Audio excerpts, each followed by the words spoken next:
ये कहानी तब की है जब थर्ड ग्रेड निंजा वार चल रहा था। उस दिन कुछ लिप शिनोबी की गलती के वजह से मेरे माता पिता मारे गए। माता पिता को अपने आंखों के सामने मरता हुआ देख मैं बेकाबू हो गया और उन लिप शिनोबी को मार डाला। ये पहली बार था जिस दिन मुझे इस शिनोबी वर्ल्ड से दर्द मिला था। अपने माता पिता के गुजर जाने के बाद मैं अकेला हो गया। मैं खाने की तलाश में इधर उधर भटकता रहा। तभी मुझे एक छोटा सा पप्पी मिला जो कि मेरी तरह अकेला भूखा था। फिर हम दोनों साथ में लोगों से खाना मांगने लगे, पर किसी ने भी हमारी मदद नहीं की। खाना ना मिलने की वजह से मैं नीचे गिर गया और बेहोश होने ही वाला था कि तभी एक लड़की आई। उसने मुझे खाना दिया। मैंने और पप्पी ने मिलकर खाना खाया। फिर उस लड़की ने हम दोनों को अपने दोस्त के पास लेकर गई जिसका नाम था याहिको और वो लड़की थी कोनेन। ये दोनों भी युद्ध के कारण अकेला हो गए थे। याहिको और कोनेन ने मुझे भी अपने साथ शामिल कर लिया। फिर हम सब साथ मिलकर खाना चोरी करने लगे क्योंकि हमारे पास और कोई रास्ता नहीं था। जिंदा रहने के लिए ये जरूरी था। हम एक दिन वापस जा रहे थे कि तभी हमारे ऊपर एक धमाका हुआ। ये जिराया सेंसेई और उनके दो साथी मिलकर लड़ रहे थे जिन्हें बाद में लेजेंडरी शेनिन कहा जाना लगा। उनका दुश्मन था हंजो, हिडन रेन का लीडर। पर इस धमाके की वजह से मेरा पप्पी चीबी मारा गया। याहिको इस लड़ाई की वजह से बहुत गुस्सा हो गया था। उसने कहा, अगर ये लड़ाई बंद नहीं हुई तो मैं इस दुनिया का भगवान बनूंगा। तभी याहिको का सपना मेरा सपना बन गया। याहिको ने हमें बताया कि अगर हमें ये लड़ाई रोकनी है तो हमें ताकतवर बनना होगा। याहिको हिडन लिप के उन शिनोबी से ट्रेनिंग लेना चाहता था जो हंजो से लड़ रहे थे क्योंकि याहिको को हंजो से नफरत था। हम तीनों ने फैसला किया कि हम उन लिप शिनोबी से ट्रेनिंग लेंगे। हमने चीबी को अलविदा कहा और निकल पड़े लिप शिनोबिस को ढूंढने। पर लिप शेनिन को ढूंढना इतना आसान नहीं था। उन्होंने कोई भी सुराग नहीं छोड़ा था। पर याहिको ने हार नहीं मानी। हम युद्ध के करीब जाते रहे। हमें यकीन था कि हम जितना युद्ध के नजदीक जाएंगे उतना ही शेनिन के पास होंगे। हम युद्ध के कुछ ज्यादा ही नजदीक चले गए जिसके वजह से हम पर हमला हुआ और हम नदी में गिर गए। मुझे नहीं पता था पर मैंने रिन्नेगन का इस्तेमाल किया जिससे हमें चोट नहीं लगी और हम नदी में तैरते तैरते अपने मंजिल तक पहुंच गए। हमने उनसे बात की हमें निंजुत्सु सिखाने के लिए, पर मेरा मन नहीं मान रहा था कि उन लिप शिनोबिस से सीखने के लिए, क्योंकि उन लिप शिनोबिस की वजह से ही मैंने अपना माता पिता खोआ था। आखिरकार जिराया सेंसेई ने हमें निंजुत्सु सिखाने के लिए राजी हो गए। उन्होंने अपने दो साथी को जाने के लिए बोला और वो खुद हमें निंजुत्सु सिखाने के लिए रुक गए। पर एक दिन एक घटना हुआ। एक अनजान निंजा ने याहिको को तकरीबन मार ही दिया था।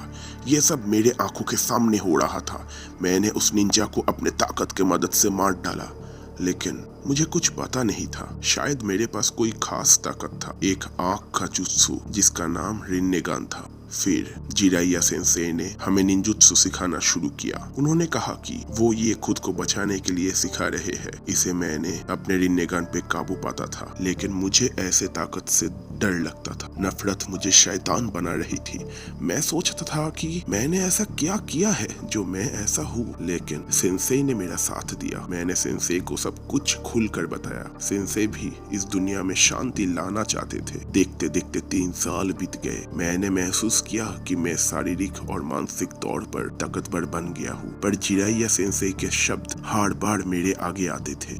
बहुत पहले लोग आपस में लड़ते थे, युद्ध कभी खत्म नहीं हुआ। आज के हिसाब से उस समय हालत ज्यादा खराब थी। उस समय एक साधु आया। ये पहली बार था। उसने चक्रा के बारे में बताया और दुनिया में शांति लाने की कोशिश की। उन्होंने कहा कि वो सारी दुनिया घूमते हुए सबको निंशु सिखा रहे थे। समय बीत गया और निंशु निंजुत्सु के नाम से मशहूर हो गया। निंजुत्सु एक हथियार जैसा नहीं था, ये लोगों में शांति लाने के लिए सिखाया गया। वो साधु ही सेज ऑफ द 6 पाथ्स था और इस दुनिया को बचाने वाला भी।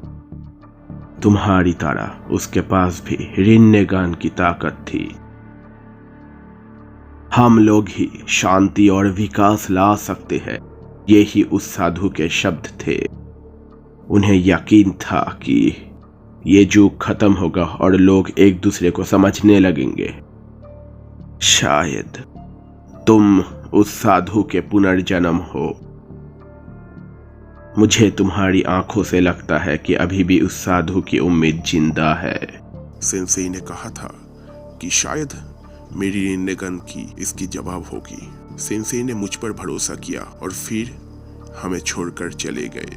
यही को हमारा लीडर था। जब हमने ये सब शुरू किया, हमने जल्दी ही तरक्की हासिल कर ली। लोगों ने हम पर और हमारे ऊपर भरोसा किया और हमने बिना लड़े शांति लाने का सोचा। पर दुनिया में युद्ध चल रहा था, 3 महान नेशंस का युद्ध, जो कि स्टोन लीफ और सैंड विलेज के बीच था। हांजो, जो कि हिडन रेन का लीडर था, उसने हमारे बारे में सुना और मिलने आया। हम उसे और अनदेखा नहीं कर सकते थे। वो हमारा इस्तेमाल करना चाहता था 3 महान नेशंस के युद्ध में, लेकिन हम अपनी ताकत से शांति लाना चाहते थे तीनों नेशंस के बीच। हमने उसकी बात मान ली। ये हमारी दुर्भाग्य की शुरुआत थी, क्योंकि हम भोले बच्चे थे।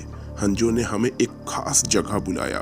उसने हमारे लिए जाल बिछाया था। वो हमारी संस्था को खत्म करना चाहता था। उसने कोनेन को बंदी बना लिया और उसने याहिको को मारने के लिए बोला, क्योंकि याहिको हमारा लीडर था। अगर वो नहीं मरता तो हंजो कोनेन को मार डालता। हंजो ने मुझे कहा याहिको को मारने के लिए, पर मैं याहिको को नहीं मार सकता था। मैं घबरा गया था। आखिर मैं क्या करूं? मैंने कुनाई हाथ में पकड़ा कि तभी याहिको मेरे पास आ गया और मर गया।